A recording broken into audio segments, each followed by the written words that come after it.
Hey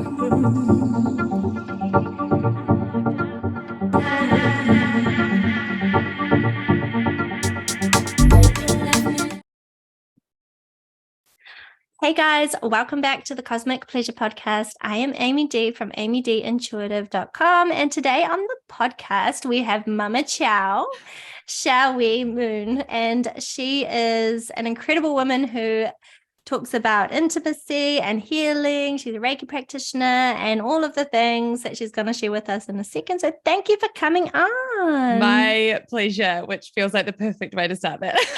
Yes, absolutely. That's what we talk about on here, all of the pleasure things. So could you start by filling us in a little bit about yourself and what you do and how you found yourself on the path of soul work? Oh my gosh, yum. So I am a mama foremost, actually. And it's interesting. It has been that way for so long that it always feels like mum is the first part of me that wants to come through. I've got three beautiful kitties here that are 11, 8, and 6 in the Bay of Plenty. Yeah. I am a holistic wellness coach, and I feel like that's the most broad way of describing how I show up in the world. I definitely specialize in couples work, intimacy, pleasure. I also, I'm a Reiki practitioner and a Reiki teacher. I am currently studying more around trauma, so a modality called Embodied Processing, which is really exciting. It's bringing together the most recent neuroscience and somatic healing, which is going to be a really exciting place to take my clients. And I actually do work with youth as well. So I'm a youth preventative therapeutic worker too. I work with some agencies and I'm starting up some programs myself too. Oh, and recently I became a wedding celebrant. Oh my God, I've been seeing that on your social. That's a really fun aspect of the work too. And I think I really had this nudge to bring some really nice, light, playful, love-based ceremony work in. And it's happened that way. Yeah. So now I'm a wedding celebrant too. Oh my God, I adore that so much. Funny. Because I find like the work that we've kind of been pulled to, because it's quite similar work, even though it's quite different, can be quite heavy. So I feel like being a celebrant would be really a fun way to lighten that up. And that's cool. I love that so much. And just being around love as well, you know? So how did I get here? I'm about a decade into pretty intense personal spiritual development work.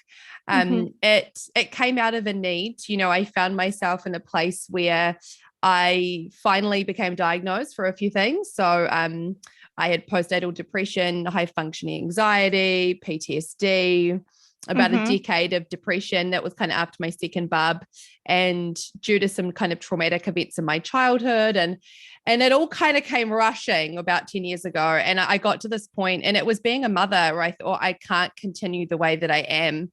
Like I can't continue. I can't show up as a mom. I can't show up as a woman. And I just started learning. I just started reading personal development books, really diving into my spiritual development.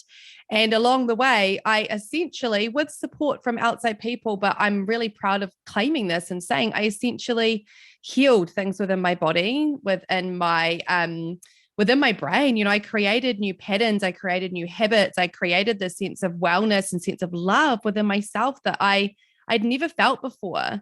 Yeah. You know, I'd spent so many years. So I would have been in my early 20s when this started. And it's predominantly been probably the last 5 or 6 years that then took a deeper dive into wanting to spread that impact.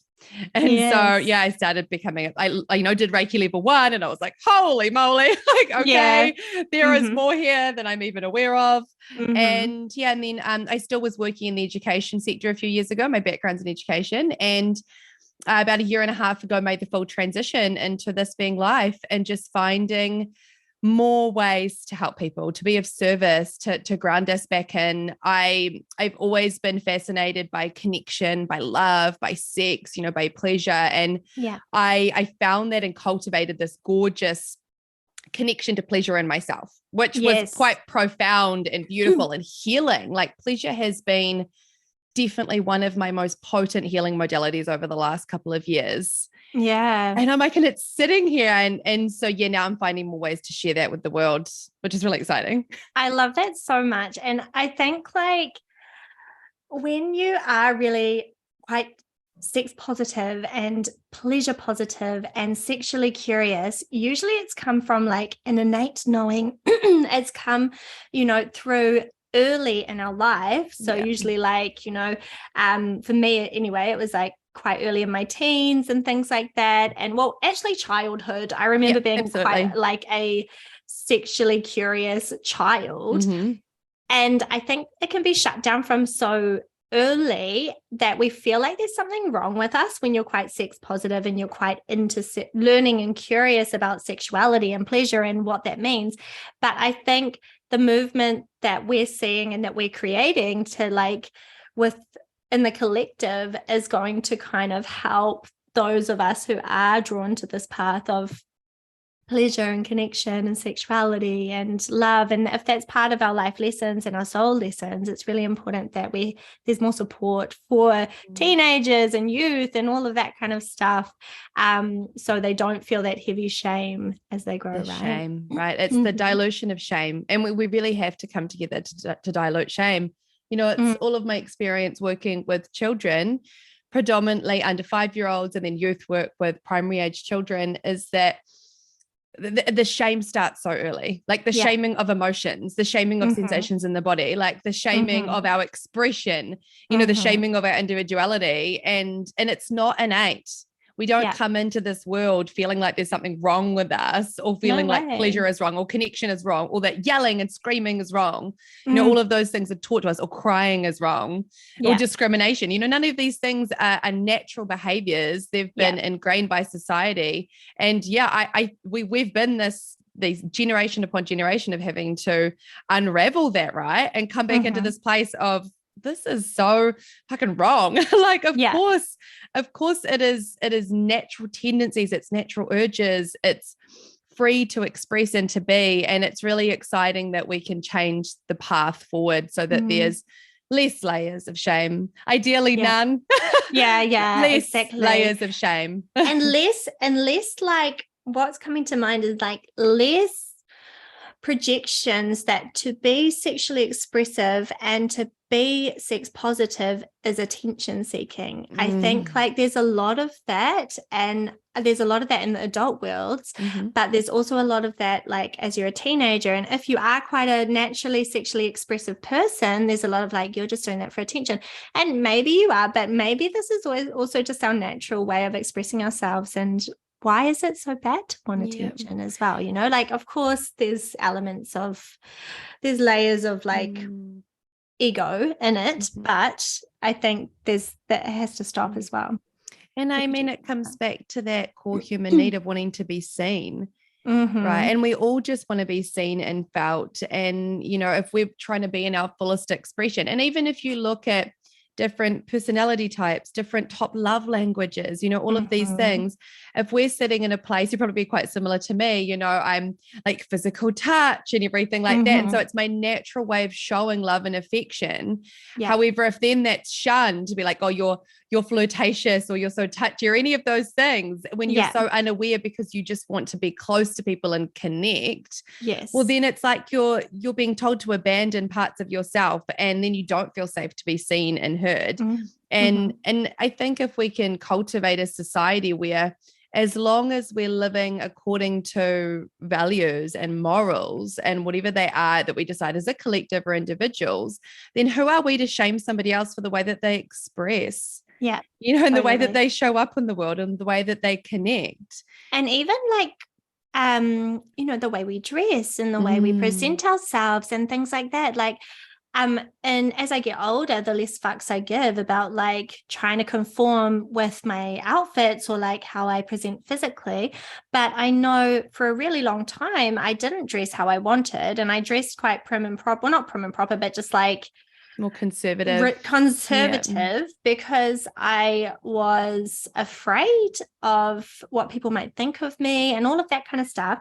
But then as I've gotten older, I've recognized the joy that I receive when I just wear whatever the fuck I want and I dress sexy in quotation marks, because if I feel like dressing sexy, or I can dress down if I feel like dressing down, because it can still be sexy, So recognizing the ways that we suppress and instead turning to joy, which is pleasure, right? And sexual expression, because sexual energy isn't just about fucking, it's about all of the things, you know? It's healing, you know, and we could go into so many conversations when we track back in history of the way that that was taken from us and stripped from us, right?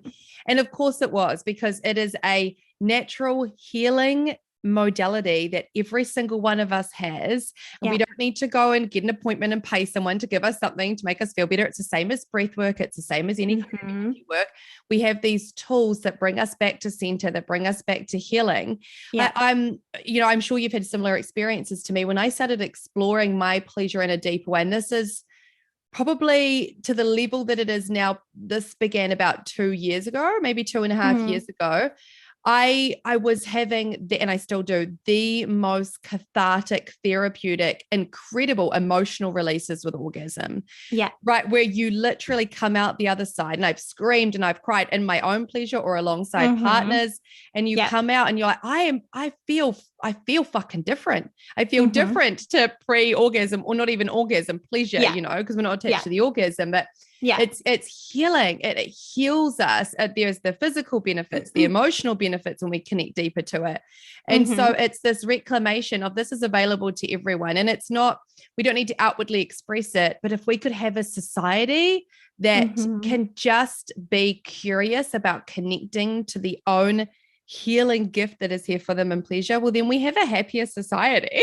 Absolutely. Like if everyone's like experiencing pleasure every day, of course we're going to be happier. Like it releases endorphins. Like totally. And like also when you learn to have experience pleasure in a liberating way, we don't have like the darkness of sexuality intertwined there. So like, you know, you're going to have those long, satisfying experiences sexually. And we don't want to focus too much on the orgasm, but orgasm's just an easy way for us to explain it. You know, orgasm is that burst of sexual energy, which is a really healing energy. It can be used like Reiki, right? You know, it's that natural divine energy within us all. So oh my God, there's so much, but I love that so much.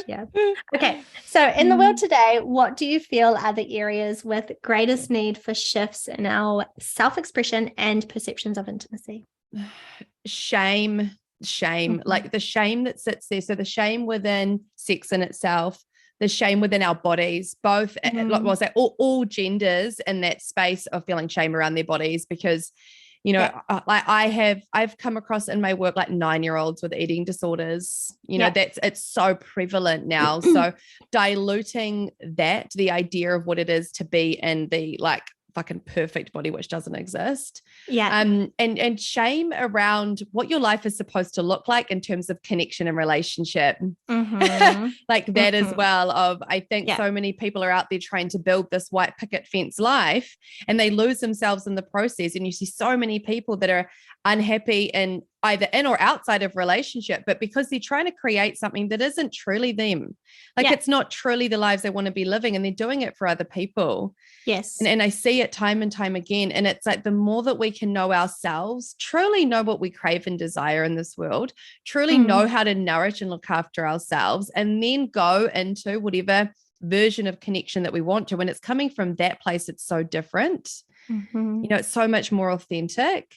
And I think just if we can cultivate a society that is just more fucking open and loving and judgment free, just more free and more expressive, you know, because so many people are hiding parts of themselves. And it's so sad. And you know what? I feel the changes. I feel like we're going into these places, and, you know, it's always going to swing. I think there has been a little bit of a swing really far this way when it comes to our sexual liberation as women. And we're kind of just in this pendulum of like, it's been so fucking taken from us. It was taken from us. Our liberation, our sexual expression, our bodies were taken from us. Because it was like, now you have to look like this, be like this. You know, there are people that make incredible money and profit and power off us feeling like shit about ourselves, right? So we're reclaiming that, and we're just trying to find out where that swing is. And and it feels like there's movement. Yeah, I agree. And it's like my day job's in the beauty industry as well. So I've seen it firsthand Oh my in the gosh, ways yes. that the industry manipulates women by Yeah. making sure that they feel like shit about themselves. So they'll buy more Mm. treatments or buy Yep. more whatever products.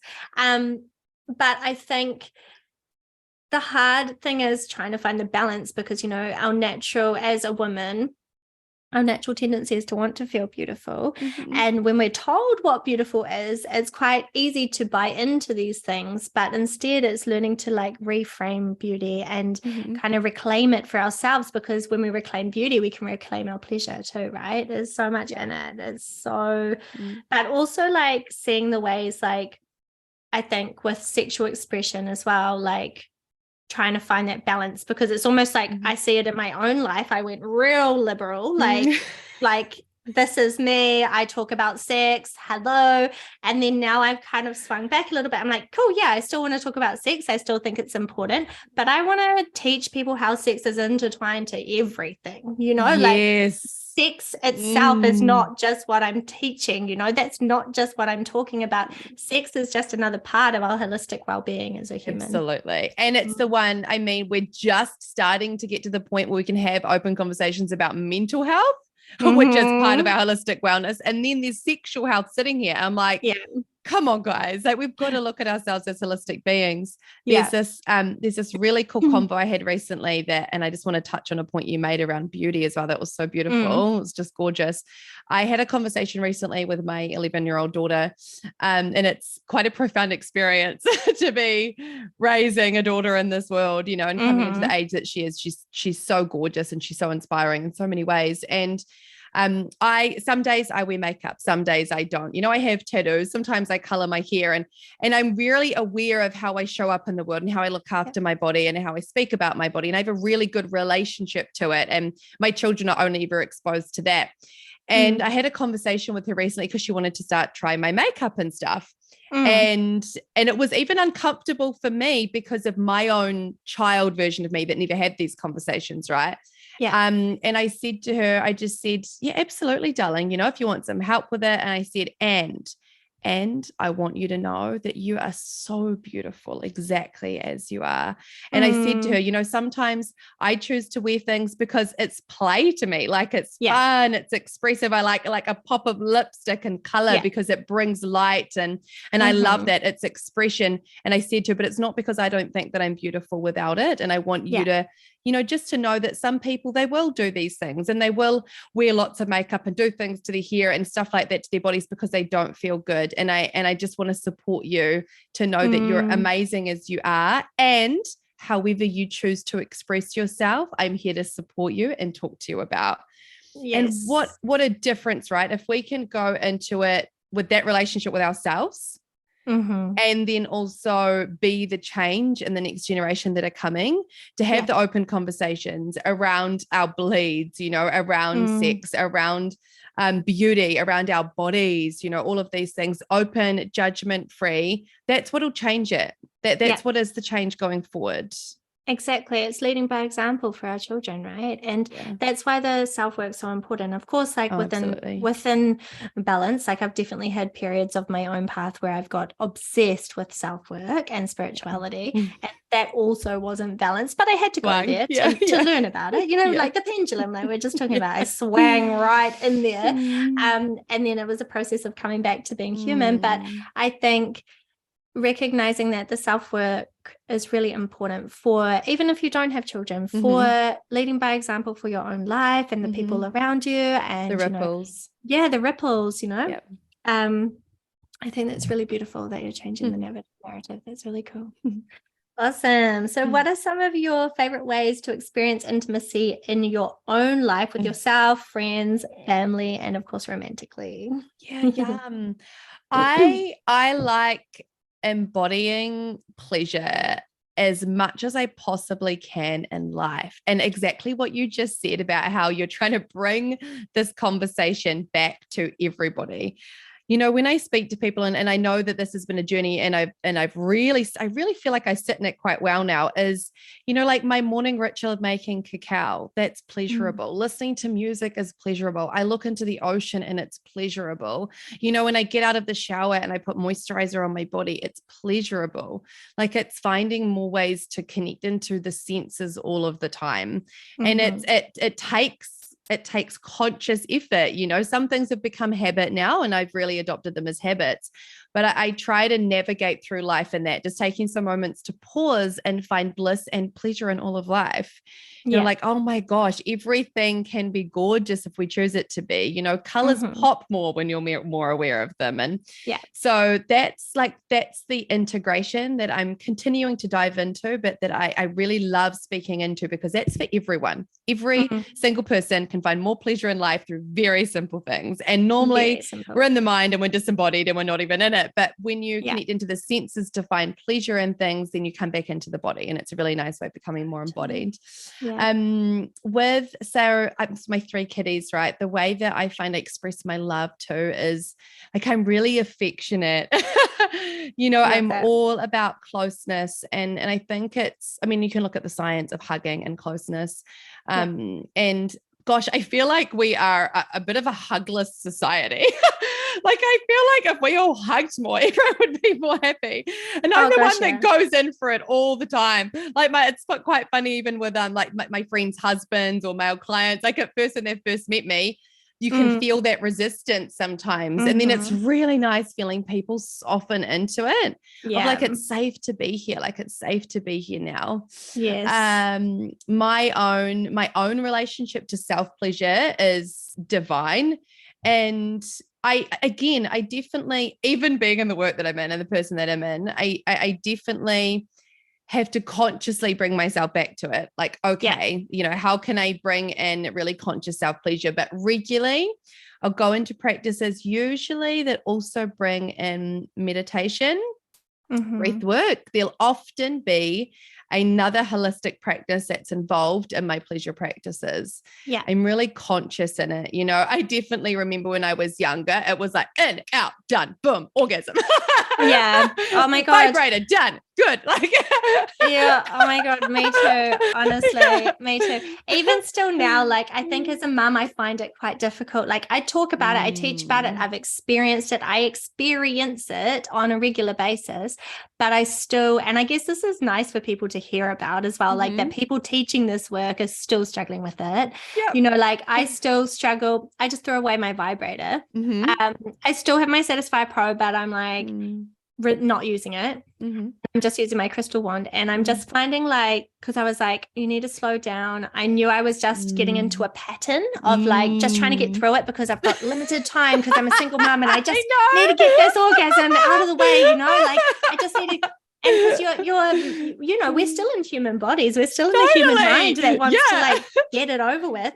So we can got shit to do. I'm like, I just need to experience the relaxation of orgasm, but I find when I do really devote and slow down, and like you say, like, it's a devotion, and it's bringing in your other practices. And usually I do something like I've set up a little like ritualistic like pussy worship corner in my room, and I do a little like self massage, or I do some like yoni massage or something like that. But I need that to drop back in, or like coherent breathing or something like that. It's so important to intertwine our other tools. And this is why holistic health is so relevant when it comes to sexuality. And then when you have those orgasms from that sacred self-pleasure practice, it's like it's different. You can't even compare. I know. Like, they're cosmic, right? They're cosmic. Totally. So I was just thinking, soulgasms. They are. They're cosmic. They're cosmic orgasms. They're soulgasms.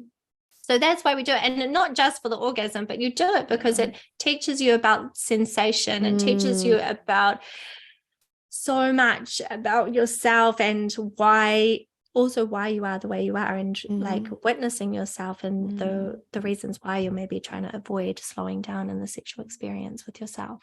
And I think going into the experiences, that this has been a great shift for me with open-minded and curiosity into pleasure now. I go into my pleasure practices now, or intimate experiences with others, and I go, I wonder what's here for me today. Like, I wonder what's here, and sometimes it'll be full on tears. I've actually got this hilarious reel on my Instagram, which is me in hysterical laughter post-orgasm. Like, I just fucking lost it. That's so funny. Like gigglegasms. Like, I've had that before, came out of it, and I was hysterically laughing, because of course it's emotional release, right? It's healing. But like, not from I'm gonna laugh after this. I just let myself see what happens. Sometimes I will have tears, sometimes I'll have fucking epiphanies. Sometimes I'll have like visualizations, and I'm like having manifestation orgasms. And I have friends that are like, hey, okay, we need to manifest this. Can you go and have some orgasms and manifest this for me? Can you project it out there, please? Put it out there. It's also on the other side of it, it's witnessing, like, I've been seeing somebody new, and I find it's because of our practices, you can witness yourself and the ways that, like, I really like this person and I'm getting anxiety in the sexual experience because I'm placing too much on it, but I can see it, because this is why we do this work. It's not just because you're just going to have these, I mean, of course you are, that's eventually, but it's work. So it's recognizing the roller coaster that, like, and I said to him, because he was like, oh, I want to make you calm. And I was like, look, I make myself calm. If I am in my head, it's not going to happen. I'm sure, of course, you support me and you facilitate it and you offer me pleasure, but this is still a pleasurable experience. So recognizing that, like, I'm still enjoying myself. And for those people out there who aren't orgasming with ease, it's recognizing that when you slow down in the sexual experience, you notice the waves, and orgasm, the end result, does not become the main focus. It's about enjoying the experience and the pleasure that it brings you. Of course, like, orgasm is like a perk. Of course, it's amazing, but don't put so much pressure on yourself. Recognize that sexuality is a journey, a roller coaster as well, up and down. I love that quote. I was coaching a couple the other day, and I shared this with them, and it came from, I think, one of the guests that we interviewed at some point. I don't remember, but the quote is, foreplay begins after every orgasm. And so what that is saying is that there's no like here to there. It is like all of it can be this pleasurable dance. If you're in some kind of partnership, any version of partnership, it's like the words of affirmation that you share. It's like knowing your partner's love language, knowing the way they express, it's like sending them like a sexy photo if you want to. It's even just in those acts of love that you can share that are in between every pleasurable experience. Like it's all waves and dances. There's no, it's all like foreplay. Starts there, and then it ends there, and then it starts there, and then it ends there. It's like, no, it's just this lovely flow on of how can we continue to connect. And I think when we go into it with this open mind too, like, shit, man, the things I have learned from lovers over the last few years of my life has been profound. Like profound. What I've learned about myself, what I've learned about them, what I've learned about connection, what I've learned about touch and hearts and souls, but if you're going into it like, cool, I'm here to fuck this person and then I'm going to come and then it's going to be like, no. Like I'll quickly make her come and then I'll come, or cool, like, we're done. and like, we need to shift away from the idea that foreplay is just kissing and rubbing a clit and licking a pussy and doing the physical things. Like, it's all of it, trying to see that, like, foreplay is the whole experience of connection and intimacy. And if we had that take, then we would find our life in general would feel richer, right? So I wanted to talk about your work with men as well, because I love that you're so passionate about men's work. And actually, I haven't discussed a lot on the pod yet about men. So what inspired that, and what kind of stuff do you do with men? I actually was I remember vividly, like, standing in my kitchen. It must have been about 2 years ago. And I had it hit me. I was standing there and it was like, you need to be working with men. I was like, fuck. I was like, fuck, because I'm not a man, and I hadn't really done much work with men. It had been predominantly holistic wellness stuff with women and like youth up until that point. And it came through really clear from spirit. It was like, you can do as much as you like for the feminine, and we can help the feminine rise, and we can rise all the sisters as much as we like.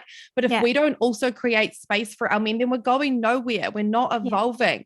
We can't go to where we want to go. We've got to create space for them. And so I was like, okay. And I just was like, all right, I'm open to this. We'll see where it goes. I'm just going to continue to learn. So really from that point on, I started learning more about the masculine. I started listening to podcasts. I started talking to my male friends. I just became really open to it. I started putting it out there that I would want to work with more male clients when it came to Reiki. And then of course, all of a sudden, I had that too. So, yeah. And I just learned from them, and I held space for them. And then it moved more into doing couples work. And then like I had a sexual wellness podcast that I co-hosted with a male friend of mine who's actually my high school ex-boyfriend. Really cute. Oh my God, I love that. And we lost our virginities to each other. Oh my God, bless. It's really cute. Yeah. That's so funny. So learning heaps about him and through the guests that we were interviewing and that. So what it looks like now is with my one-on-one clients is probably about 50 or maybe 70-30 female male.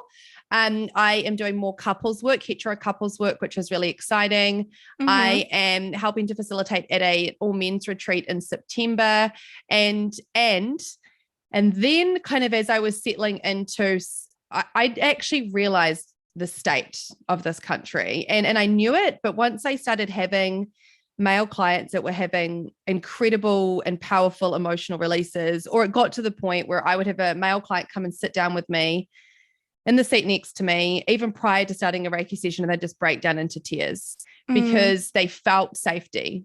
Some of them for the first time in their whole lives. And then all of it came out, the trauma and the tears and the emotions and all that kind of stuff. And that's when I experienced for myself the state that we're in this country, which is the worst rates for suicide, the worst rates for mental health with our males.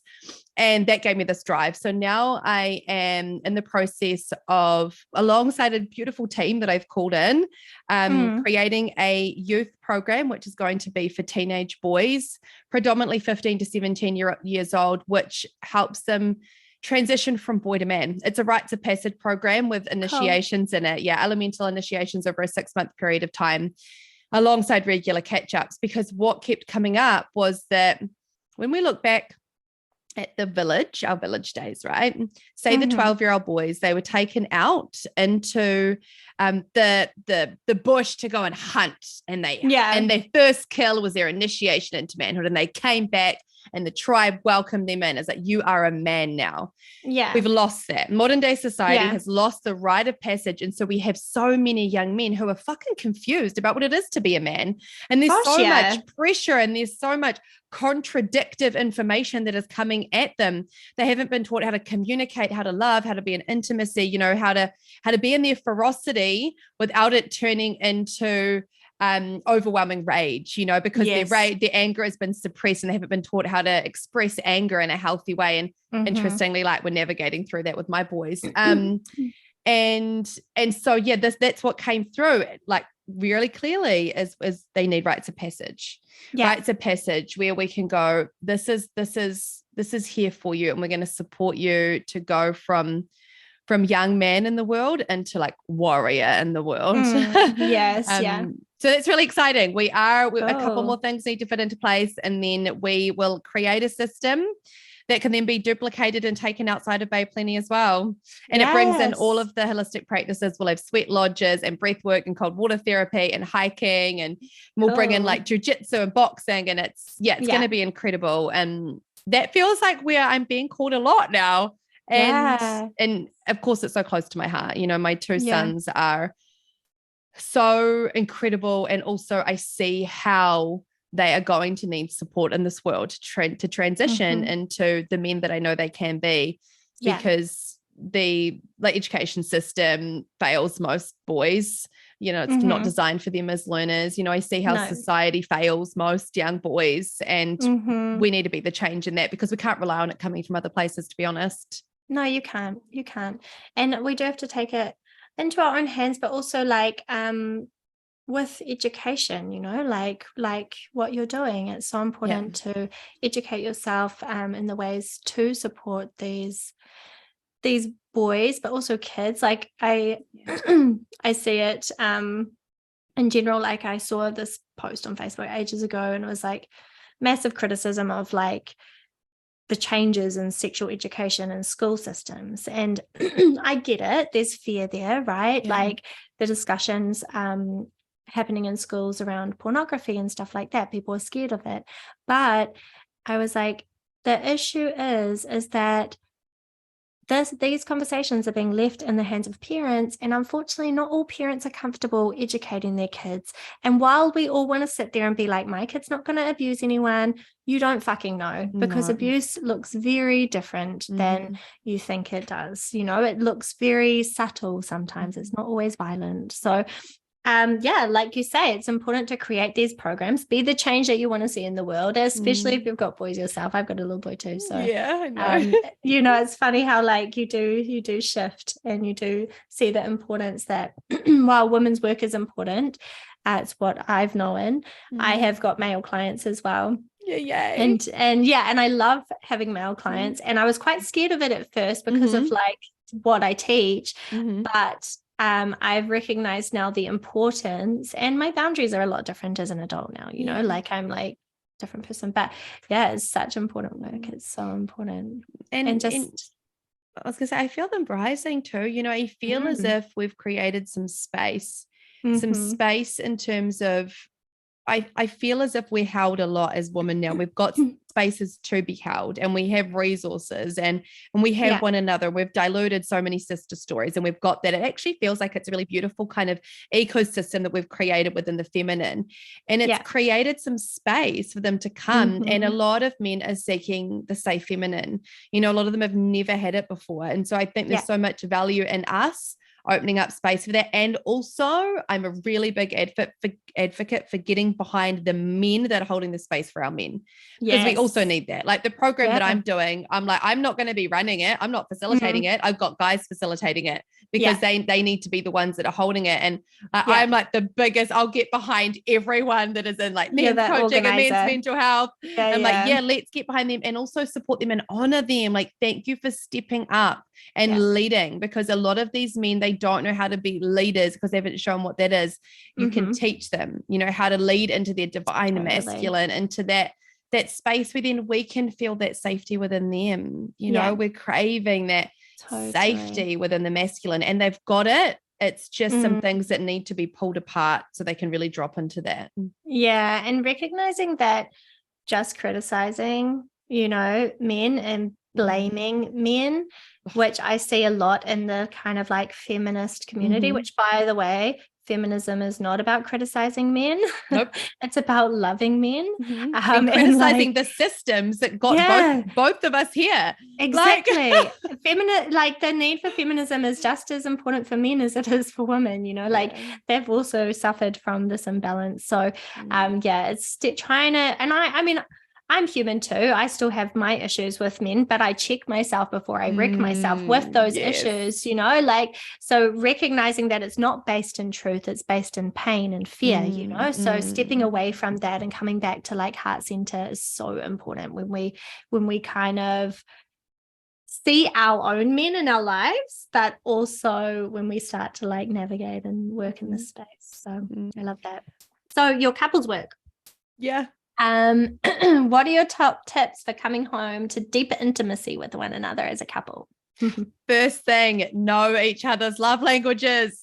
Oh, yes. Like I would say top thing, and it continues to come up, is know one another's love languages, and then put some practical things in place to express in the way that your partner receives. Yeah.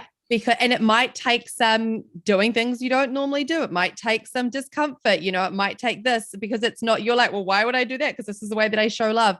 And I've said to a couple of couples recently, I've said, so if you could do this one thing that isn't how you normally would express love, but now know it's how they would receive love. If you could do that, and it might take a little bit of developing a habit, but it would change their whole world. Would you do it?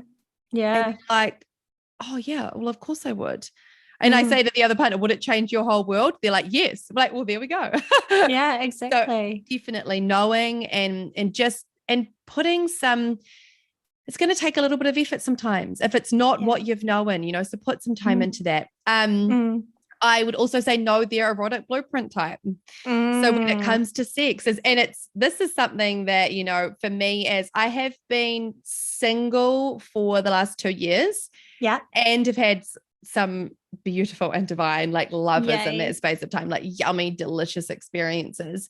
And in that, the communication that I have, the boundaries that we put in, the conversations we have, even prior to getting to the intimate side, is the conversations I believe every single couple should be having, if not at the beginning, but during. So looking at your erotic blueprint and going, okay, cool. So they actually express sensually, but maybe I'm more into the energetics, and it's not about needing to be the same. I really like reiterating that, right? But it's knowing how they like to express sexually and you do. So you can find some ways, again, same thing as love languages. You can find the ways that you can come into that dance it's a beautiful dance, because essentially you get to, again, learn more about yourself and learn more about them. One of the other things I would say is create time. And I know that there'll be parents out there, they're like, we don't have time. Do you know what? If you don't have time now, then you're going to find down the track that you're going to be two strangers living in a house. Yeah. And also, I feel like being a mom myself, it's fucking hard to find time.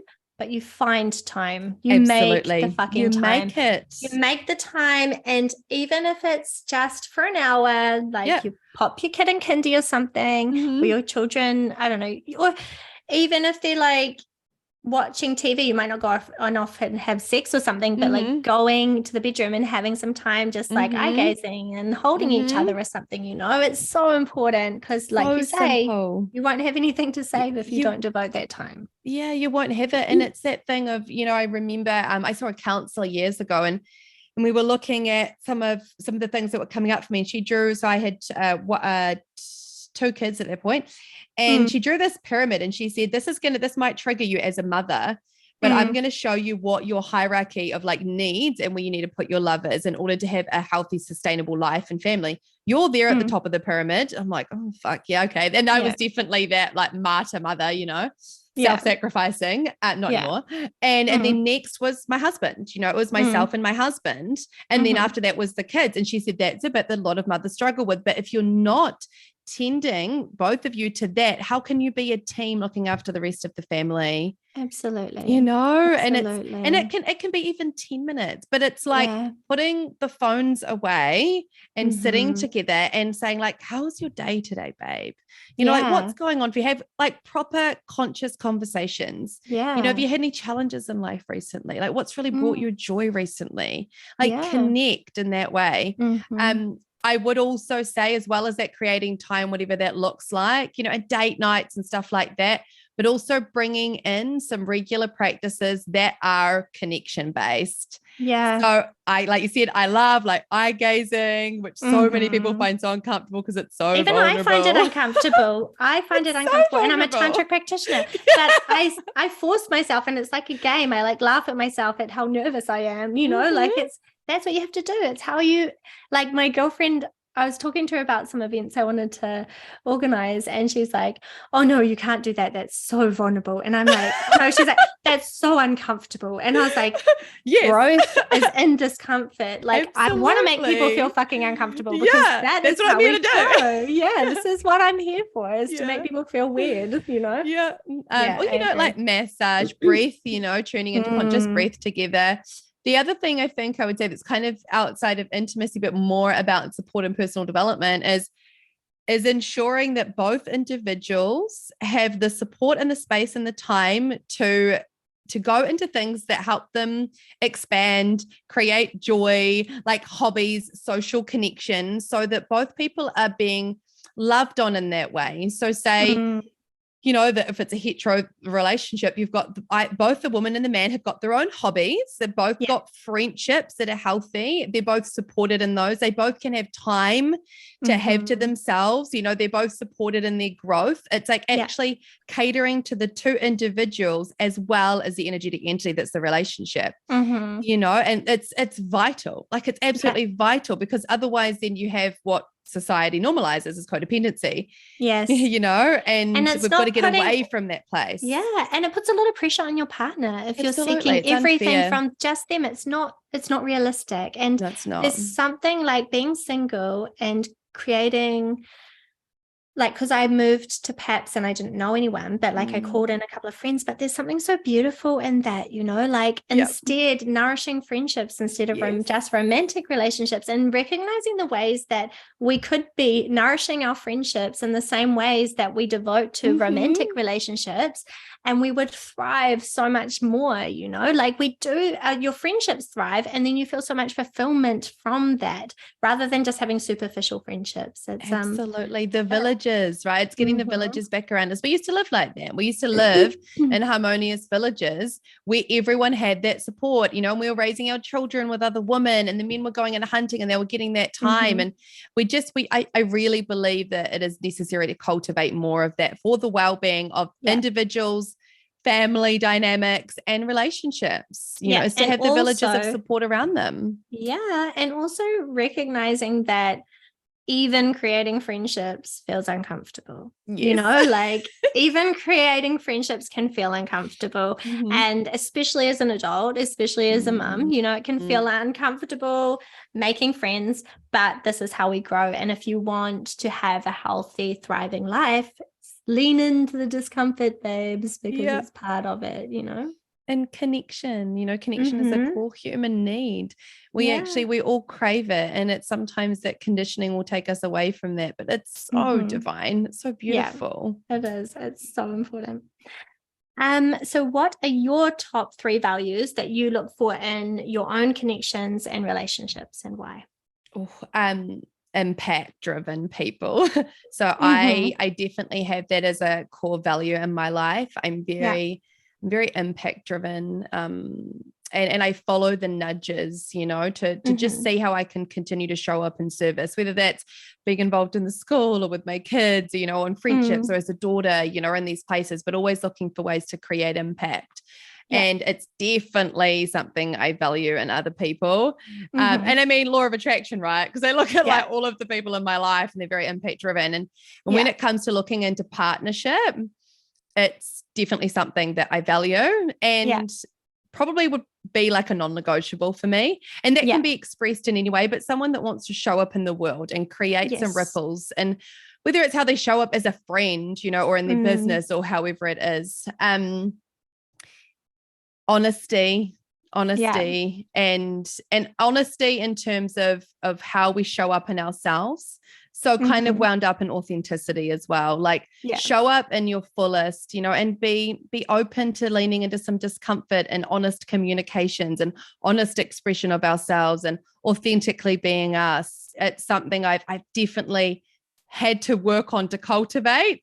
I still work on it. Work on it, especially in a world of social media. Fuck, I still have to call myself on my own shit. Yeah, that checking, right? And but I think the more that we're aware of it, the more we're aware of it in other people as well. I can pick it like that. And I have an uncanny ability to know when people are being honest or not either. And I often say to people straight up, I'm like, I'm going to know if you're lying anyway. Totally. So what would my third one be that's top is the ability to be in presence. When I think about my own personal experiences and those in intimacy and connection, it has always been the most profound when people have the ability to stop, become completely embodied, get away from the head, come into the body, come into the soul, and be with me in presence. Not have this pull to be anywhere else, just be. Who knows what's going to happen in these moments? Let's discover That's it. Like a love language in itself. Oh my gosh, isn't it? I feel the same about that.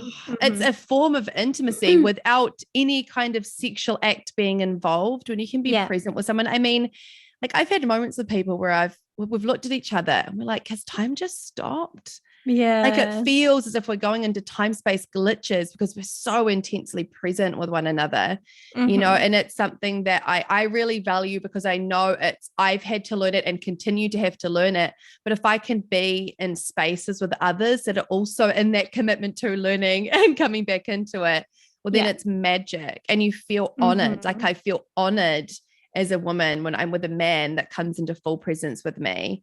Like it feels as if it's devotion, right? It feels like devotion. Yeah. And like in a less like woo way, it's like I give a fuck about you. I'm here. Like I'm here with you, I give a babe. fuck about you. Nothing Like else you're matters right now. important. I see you. It's being seen, right? Fuck Being yes. seen, being heard, being held is when we can come back to presence and really giving our person or people that we're interacting with our presence. Is so important. That's yum. Totally. So, if somebody was wanting to make a shift away from self-sabotaging to make healthier choices in life, love, and sex, what would your first piece of advice be? They're starting out. Yeah, get to know yourself. Like, get to know yourself. And I will even go really basic in this. Like, I remember coming out of my marriage and I didn't know who I was. I didn't even know what music I like to listen to. Like I didn't know what food I like to eat. I had lost myself. Yeah. And I think a lot of people are going along life just doing what they think is the right thing to do based on other people's judgments or beliefs or whatever it is. Take the time to get to know yourself. And that can be those really basic things of learning how you like to express, how you like to move, like music and food and what kind of nature you like and the kind of movies you like and the kind of people you like to be around, the kind of experiences you like to have. Really just get to know yourself. Yes. And come into what it is to be you in this world. Find what's unique about you. Like find what is the most special thing about you and bring it to life. Yeah. And usually that unique thing is the thing that you've been persecuted for being weird as fuck about for like your whole life. So like tap into that. What's your weird? It's a superpower. What's the weird? What's your too much? Usually that's usually your powerhouse, I love people in there too much. And I think the other thing that I would say that's just come through in this, if we're diving into the space of whether it's personal development, spiritual development, sexual development, I would just say, just be kind to yourself in the journey, learn and be involved in the places and go to the things and go to the practitioners and the circles and all that kind of stuff and continue to grow, but just be really kind on yourself during that because there's no final destination, babe. There is no final destination. It is just these waves of learning and growing and just keep coming back to your peace, your truths, your morals, but be kind, be compassionate to yourself during that process of growth because some of it is dark and some of it is deep and all of that is beautiful. Yes. And I wish that somebody had told me that at the start of my spiritual journey because I just remember waking up and being like, I'm woke now, everything's good. And then I'm like, when I started to hit those roadblocks, when I started to hit the bullshit that comes with waking up, I'm like, what the fuck? Oh my God, what? No, I'm meant to be healed. Especially as a healer, right? Yes. Especially when I started healing and then I was hitting roadblocks at the same time. I'm like, I can't help people. How can I help people? I'm still fucked up myself. But that's just the reality of being a human being is that you can have the capacity to hold space for other people and work on your own stuff too, like it's really important to recognize that. So I love that you brought that up. And my last question for you today, what are your favorite pleasure practices of any kind at the moment? Oh my gosh. So I just got turned on. So bringing in breath has definitely been one for me in my own practice and alongside partners. Really intentional, slow breath. Brings us in, brings us out, and bringing in like the Huyin contractions during that, bringing in actually channeling energy up through the body with the inhales and then out through the body with the exhales. It's something, I do naturally, like as a Reiki practitioner anyway, but bringing it into pleasure practice and intimacy, again, it slows us down and brings us more into the present. And it's so yum with partners too, because the power of like mirroring, right, is that is when you do it, then they start to do it too. Yeah. And without even realizing it, you're in this beautiful like bubble of breath together. So the breath, I've really been drawn into sensuality recently as well. Same. Yeah, so sensual, like really gorgeous sensual touch, like even touch through my hands, like touching my hands, and shoulders. the inner of your elbows. Oh my gosh, yes. My back, I have a really sensitive back. Like it's just, oh my gosh. If somebody finds my back, I'm like, oh fuck, I'm done. Gorgeous. Yeah, sensuality has definitely been a big thing that's come in recently for me. And I'm a real kink girl. Like I am. I love that. Yeah, I'm real kink. And it's interesting. I haven't really had like lovers over the last, my last like real kink experiences were probably about 7, 8, maybe 9 months ago now. But I like bringing in even a little bit, even if it's not full on kind of dominant submission experiences, but I like me a bit of kink. I love that. Yeah, and I don't really bring much of it in. Sometimes I've had some like candle play and stuff with myself, but it's with partners. I really enjoy having like a partner that can come in and hold that masculine energy in that space and explore like some impact play with me and carnal stuff. Like, oh fuck, man. Like a little bit of carnal is just like my jam. I love it. We should do a pod on kink one day. I reckon that'd be really good. Let's do one. Because I've done like little bits, but not much, and I'd love to learn more about it. So I think it'd be really cool to talk about like conscious kink, because I think people misunderstand kink in so many ways. Absolutely, they do. And and I did.